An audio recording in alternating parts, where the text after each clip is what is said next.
My work is almost always abstract. I rarely paint or draw anything that is purely representational. So when I sit down to plan a painting, if one can actually plan a painting, I keep three things in mind: color, shape, and texture. These are the three things that inform really what I do, and I think that those three elements are probably quite represented in the show that we see here. When I have a canvas in front of me, the first thing I think about is shape. What is the shape of the canvas? Am I going to paint a landscape style? Am I going to paint a portrait orientation? But also the shape of what it is I'm painting, the subject of it. So is it going to be a landscape? Is it going to be an architectural piece? That is to say, are the elements in the piece going to look architectural? So that's the shape of it. And often the shape for me determines what texture I'm going to look at. Now, these paintings here that are in this particular show are all based on photographs I took from the Kerrywood Nature Center Sanctuary here in Red Deer.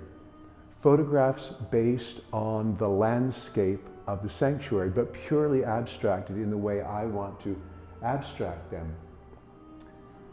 So first of all, I want to look at what are the elements I want to include. In this case, I have abstracted the photographs down to three bands of color, three bands of texture that give me a sense of what Kerrywood Sanctuary looks like to my eye.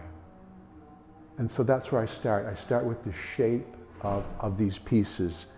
The color doesn't matter so much to me. I'm not trying to represent the color of the Kerrywood Nature Center as it appears.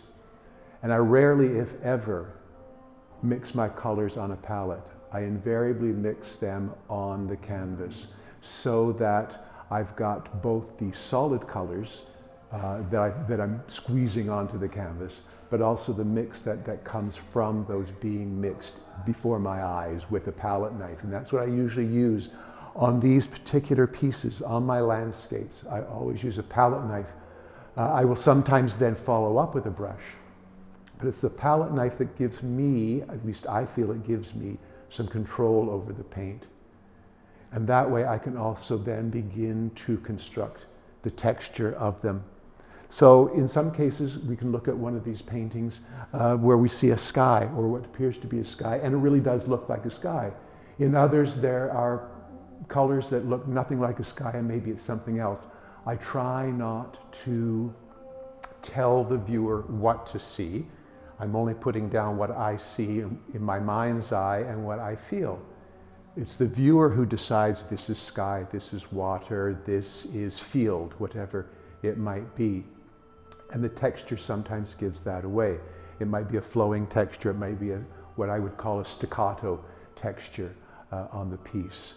And it may be just brush strokes that give some subtle hint of texture.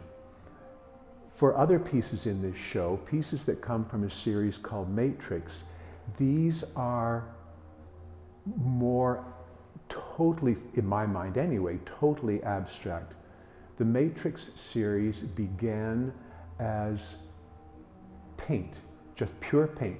Paint squeezed onto the canvas and moved around with, at that time, was a key card from the Matrix Hotel in Edmonton, hence the title of the series.